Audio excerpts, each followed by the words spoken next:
It's a vocal variety. It's in the main topic for the speaker, and I'm my wishes to speak. That's all. Thank you. And what is the time? 5 to 7. 7.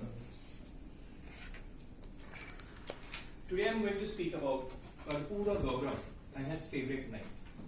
Any guesses? Karpura Mahashivratri. Gauram. Mahashivratri. That's right.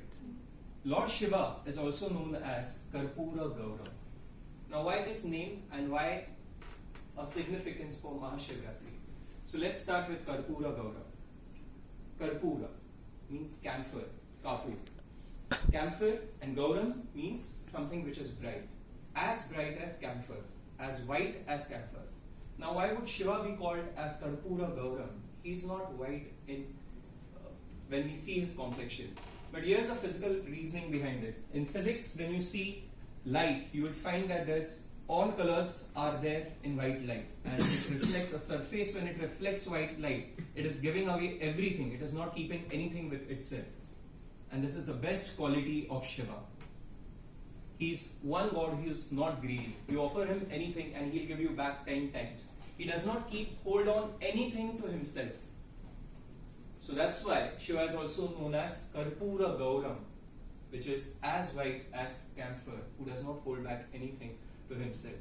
And here's the reasoning behind Mahashivratri. Once Parvati was sitting with Shiva and she asked him, "Oh Lord, which is the favorite night that you feel in this entire year?" And he said, "Parvati, in this entire year, on every 14th day of Hindu calendar is my favorite night, and it is called as Shivratri." So Shivratri comes every single month of Hindu calendar. But he said, the 14th night in the month of Falgun is especially dear to me, and hence it is called as Mahashivratri. Curious about this, Parvati asked Shiva, what is so special about this night? And this is also what Bhishma had replied when he was lying on his arrow bed, dying in Mahabharata. And the traces are back in Shanti Puran, which is in Mahabharata. Shanti Puran, they have mentioned that Lord Bhishma, he had mentioned this story about Mahashivratri.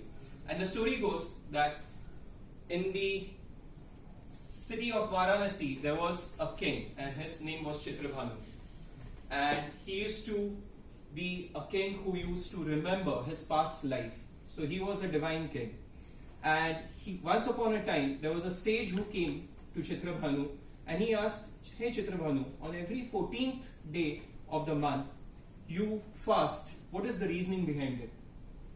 So Chitrabhanu replied back to the sage. He said, 14th day of Falgun is Mahashivratri, and 14th day of every month is Shivratri. And here's the specific reason why I fast on the 14th day of Falgun. In my past life, I was a hunter. And once, while I was hunting, I went deep inside the forest. And it started becoming night, dark, pitch dark night, and I could not trace back my way. In the process, I had killed a deer.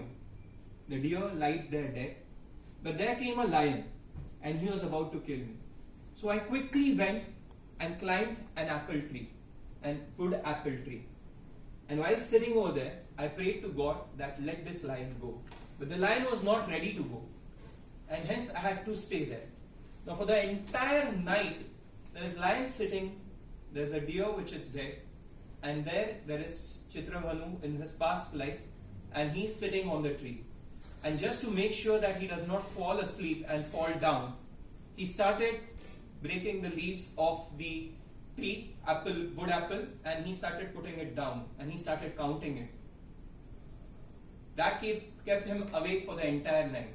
Now coincidentally, there was a Shivlinga which was right below, and the leaves of apple wood, which is also known as Bel Patra, were being put on the Shivlinga for the entire night. And in the morning, Lord Shiva was pleased with this entire thing, and he appeared in front of the hunter, and he gave him the blessings that from now onwards your life would be a different life.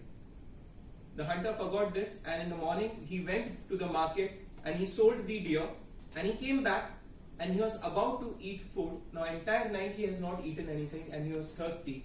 He was about to eat food, and there's someone who comes on the door, and he's begging for food. So the hunter takes the entire food and gives it back to that beggar. Now, extremely pleased with this gesture, Lord Shiva says, this night is going to be called as Mahashivratri, and everyone on the planet Earth would be celebrating this night. Now, Mahashivratri is not tonight, it was yesterday night. So you should have been stayed awake yesterday, and you should have prayed to Lord Shiva.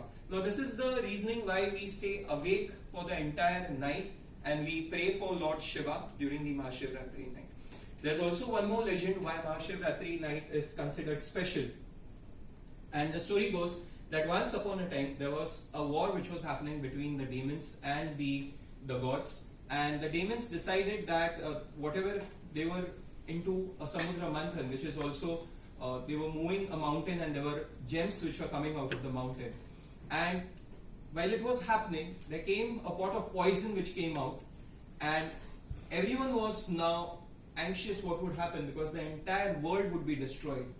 And it's on the Mahashivratri day when the Shiva picked up the pot of the entire poison and he drank it, and he kept it in his throat. He did not swallow it. He kept it in his throat, and that's where he also got his second name, which is also called as Nilkant. So with these two legends about why Mahashivratri is so special, we all have this physics in place that fasting helps, and fasting on 14th day of Hindu calendar helps. And hence I would recommend you all that whenever you want to fast, either choose Ekadashi, which is the 11th day in the Hindu calendar, or the 14th day, which is the Shivratri day, and it will bring you better results. With that, I hand it back to the host.